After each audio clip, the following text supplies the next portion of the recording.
Hi, how's it going? My name is Greg Hake. I'm a 22-year Navy SEAL veteran, recently retired, and we're here at the Glock store today in beautiful San Diego, and we're going to be going over the Hyve with the M4 assault rifle variant.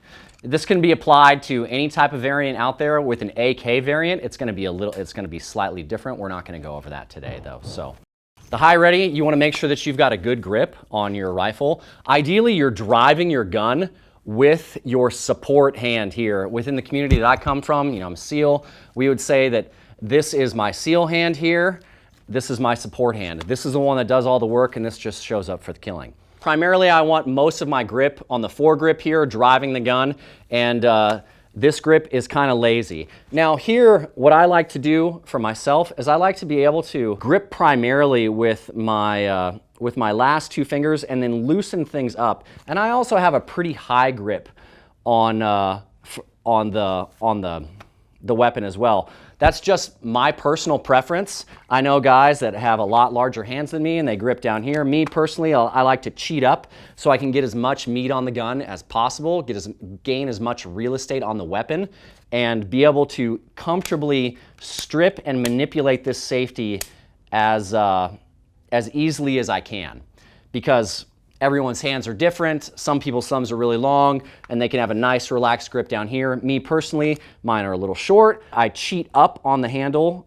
You don't have to hold all the way down. I just cheat up, bring it around more like your traditional rifle grip, like you would your grandfather's hunting rifle. And that allows me to put a lot more of my thumb onto this space right here on the weapon. So here, I've got a good grip.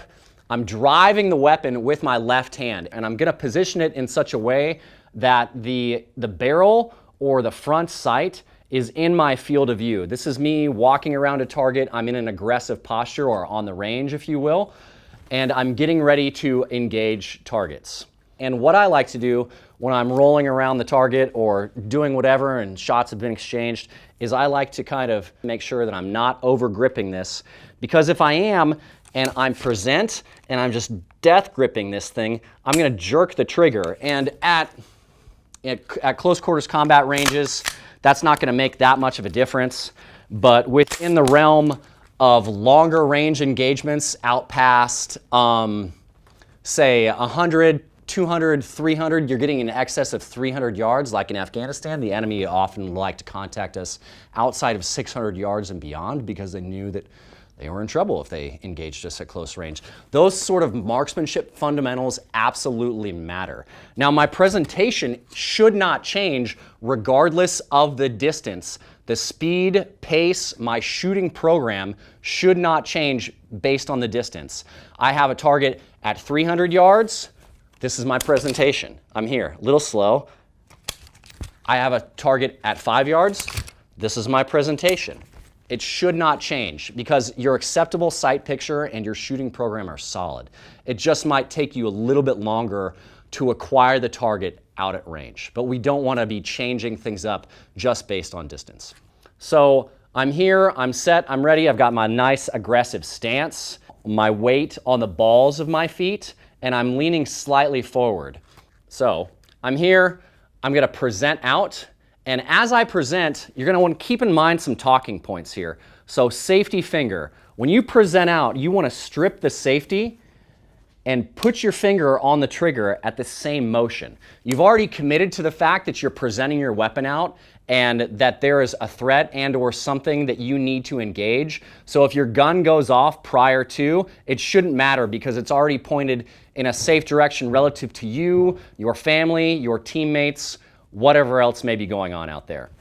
So I'm here, I present my weapon out. You can hear the safety click as I strip it and put my finger on the trigger, safety finger. And here's a key, is I want to bring the gun to my head. And I don't know if you noticed, but there's a slight cant in my gun.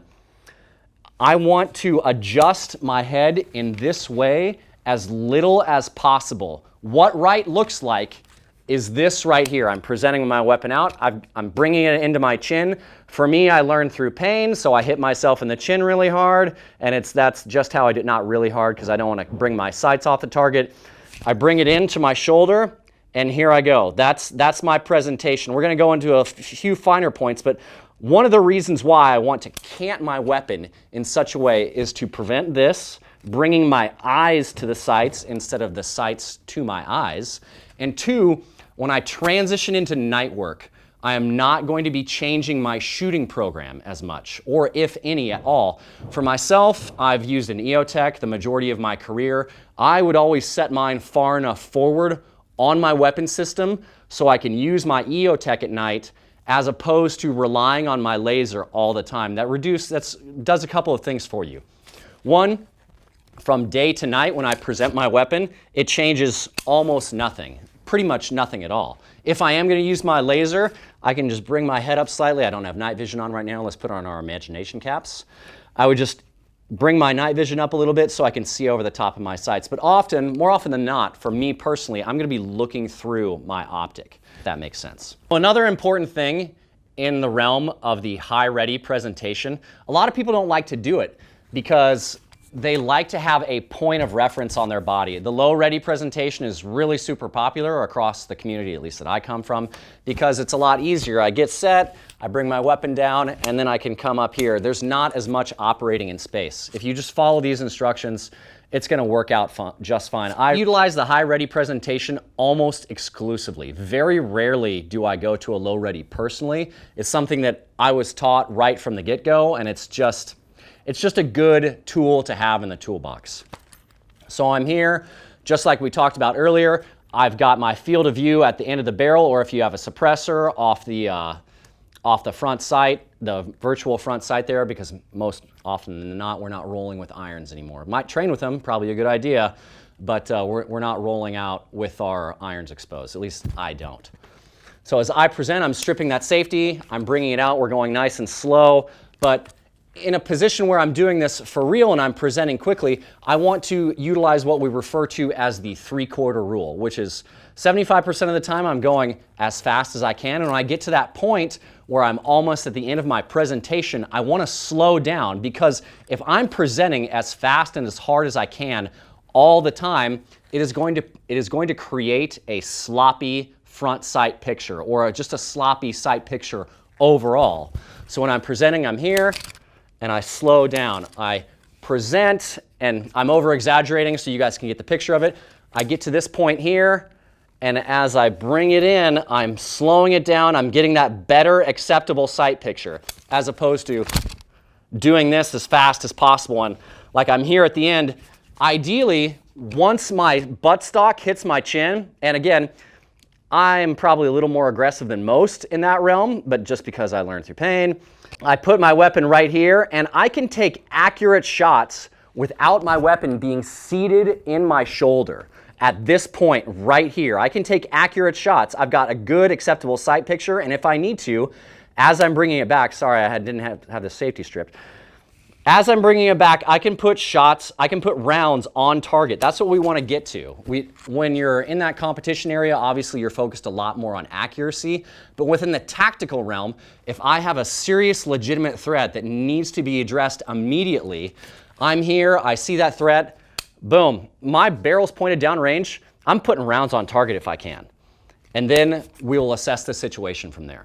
Something else to keep in mind is I am not looking to perfectly seat my stock immediately from the high ready position. I'm not short stroking this and bringing it up in this fashion. One of the primary reasons why, from a tactical perspective, is that I want to clear my kit. Right now, I'm a lazy non-operator. I've got a sexy, civilian outfit on, so to speak. I don't have plates. I don't have a helmet. I don't have comms. I don't have magazines, breaching equipment, any of that stuff. I've got a t-shirt on. I can bring it up and I'll be reasonably fine to get it into this position without my stock catching up on anything.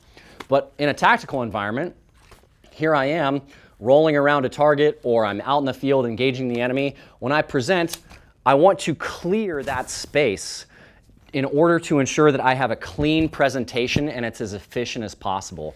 So often when I was doing this for real, I would have my weapon canted out in this fashion, and this space was clear, so it wasn't hanging up on my kit, causing any unnecessary friction, and I was able to present cleanly and efficiently and get my sights on target as accurately as possible. So in summary, for the high ready presentation, make sure that you've got a good grip. Your support hand is driving the gun from a talking point, safety finger, get that good cheek weld, bring it back into my shoulder, acceptable sight picture, and then fire.